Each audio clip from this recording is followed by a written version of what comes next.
of Rumpelstiltskin. Chapter 27, The Miller and the Merchant. It is a very strange feeling to have your brain doing one thing and your body doing something else. It was like my mind was attached to some bizarre creature, and it was carrying me away captive. Soon Frederick and Bruno caught up with me, and for the rest of our journey they led me by a rope like a cow, but I hardly noticed. Rumple is tighter than any real rope. It can't be cut or loosened. My legs would have carried me over the bridge and up the hill to the walls of the castle. They probably would have carried me right through the walls and through fire and spears to get to Opal. So powerless was I against this magic. But with Frederick and Bruno, it was all too easy. When we reached the castle, the guards saluted them and opened the gates. We crossed the grounds, entered the castle doors, now gilded gold, marched up a grand golden staircase and down a long corridor to a large golden door with gold handles. Frederick knocked, and we went in. The room was smaller than I expected. In the center stood a cradle, covered in white satin and embroidered with gold thread. Opal hovered over the cradle. She looked very different from the last time I saw her. Her eyes were no longer blank, but sunken with exhaustion. She was pale and thin, and her golden hair was loose and disheveled. I guess being a queen and a mother makes you worried and tired, not to mention the added worry of your baby being taken away. The cradle began to wail, and Opal reached inside to pick up her baby and hold him close to her chest. She shook, and her eyes brimmed with tears as she saw me watching. "Please." I opened my mouth to say that I didn't want her baby. I just wanted to get away and never make another promise as long as I lived. But I couldn't. My tongue swelled in my mouth. I couldn't say anything against the bargain. "Well, well, well," said another voice beside me. "Our little man has returned to make good on your promise." It was Oswald the miller, fatter than ever, his girth covered in red velvet, trimmed with gold threads. He looked like a giant tomato ready to burst. "Now, daughter, give the little man what you promised," he said, his voice so oily it slithered. Opal clenched her jaw and stiffened, clearly trying to fight her father's command, but something prevented her. The magic.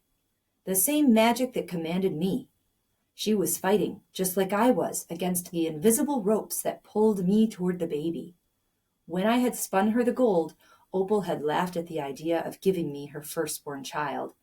She hadn't taken the promise very seriously, or perhaps she hadn't considered what it means to be a mother, how she would love her child. She had thought it a good joke. I had never imagined she would make such a foolish promise. We had both been fools.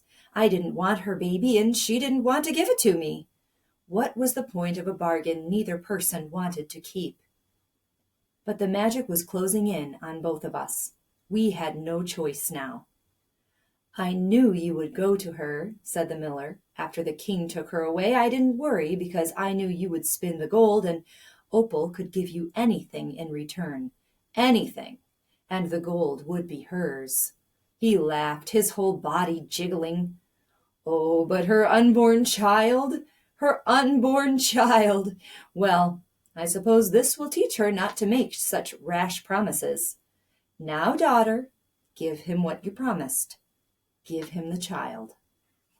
I unwillingly took a step forward, and Opal shook as she tried to back away from me, but couldn't. We were just a few steps apart. Opal clutched her infant tighter still. "Don't come near me, or I'll scream. I'll scream, and they'll break down the door, and you'll be dragged into the dungeon, or put in the stocks, or hanged." The miller laughed. "Don't talk nonsense, silly girl.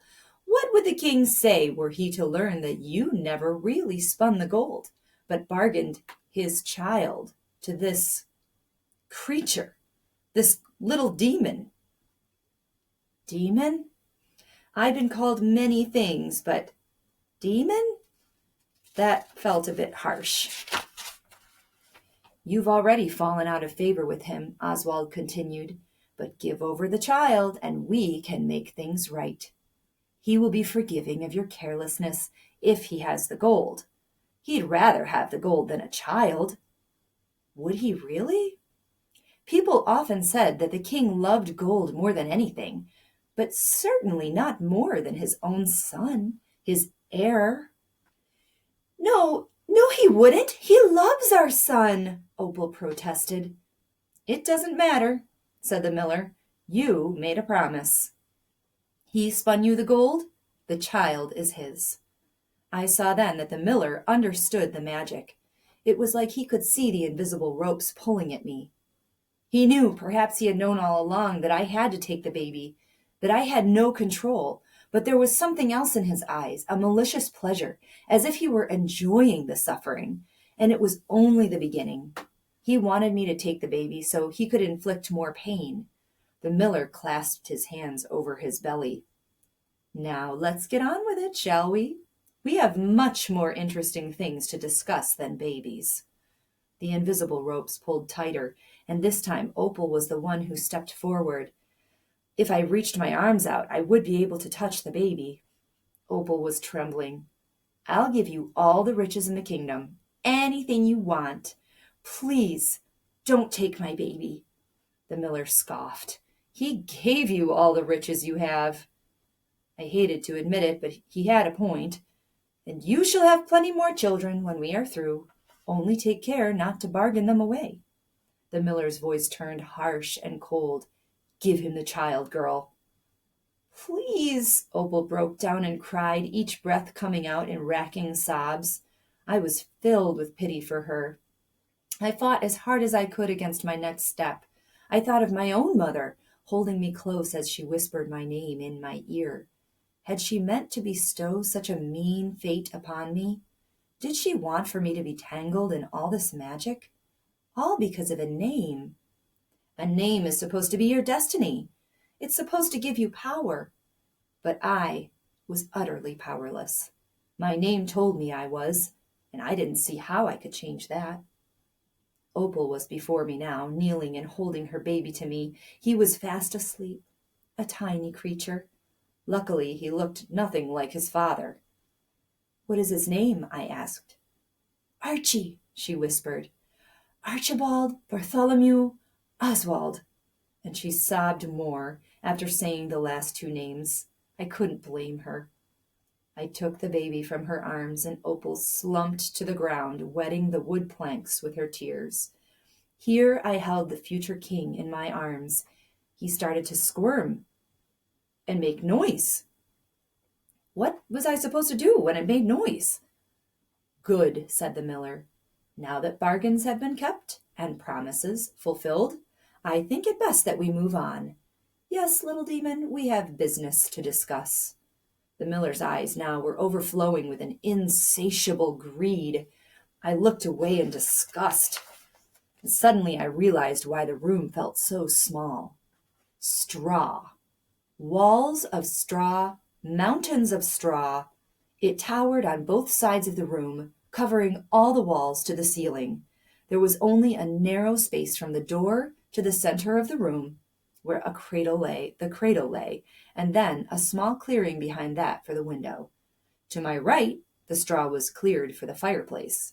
In front of the fireplace was a spinning wheel. A chill ran down my spine, and I shivered. No, I said, never again. Oh, come, said Oswald.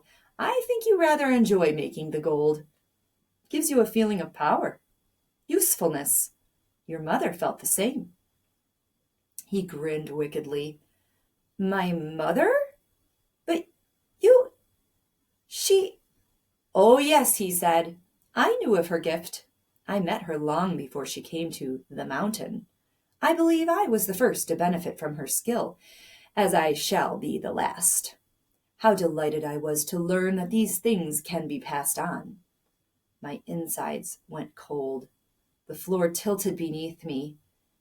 You're the merchant, I said. You're the one who made her spin all that straw into gold? No, I never made her. I believe she was rather enthusiastic, and we always struck a bargain. It was always a fair trade. Straw isn't worth all that much, you know. I was rather generous, really. He rubbed his immense belly. But then she ran away to that blasted mountain. Thought she could hide there in all the gold, but I caught up to her, and a good thing too. Provident, even. The miller had just died with no sons to carry on his work. I was wealthy enough to buy the mill, and I think your mother was glad in the end. I dare say you're alive because I kept her so well fed after your father died. And aren't you grateful? You probably wouldn't have been born had I not bargained with her. The poor soul. It's a pity she died. He gave out a long, exaggerated sigh. But I did hope that her son might show a bit of the same promise. So I waited. I was patient, and you did not disappoint. Frederick and Bruno were charged to keep an eye on you, and how delighted I was when my sons came and told me the outlandish story that you had a pile of gold in your cottage. It was all too easy to get you to come begging, and then you became quite greedy. Wanted more food than everyone else? You didn't even share. Shameful. And then we had the blunder with the king. Yes, he's a bit more attentive than his predecessor when it comes to the gold being traded in his kingdom. I should have known. Well, things turned out better than I had hoped. What with you spinning for Opal, and now she is the queen. Opal remained curled on the ground, sobbing. But we are not through. You see, little demon, though Opal is the queen, and I am lord of the mountain, the king is not pleased with her lack of performance these past months. Of course, we have made our excuses with her delicate situation, but that has all passed. And so it has become necessary that we please our king, and perhaps ourselves, a little more. He chuckled, running his hands over the straw. I hated him. Rage gathered in my stomach, burned in my chest, making my head throb. He was the demon.